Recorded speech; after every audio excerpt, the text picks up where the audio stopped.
உனக்கு முன்னே கடந்து போவேன்.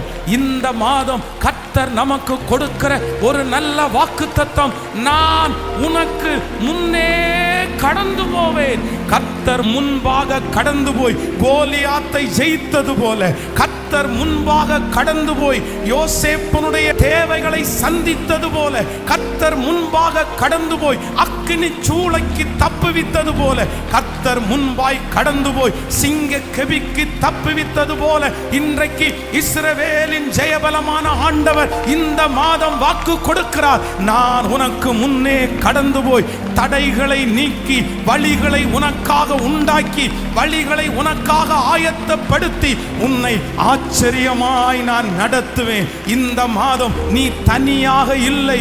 இந்த மாதம் உன்னுடைய ஓட்டத்திலே நீ தனியாக இல்லை. நான் உனக்கு முன்னே கடந்து போகிறேன். நீ காலடி எடுத்து வைக்கிறது வெறுமையான இடத்திலே அல்ல, தண்ணீரிலே அல்ல, வெறும் அக்கினியிலே அல்ல. என்னுடைய காலடிக்கு மேல் உன் காலடி இருப்பதனால் இந்த மாதம் நீ வெட்கப்பட்டு போவதே இல்லை. இந்த மாதம் நீர் வாக்கு கொடுத்தபடியே அப்படியே ஆம் என்றும் ஆமேன் என்றும் இருக்கட்டும்.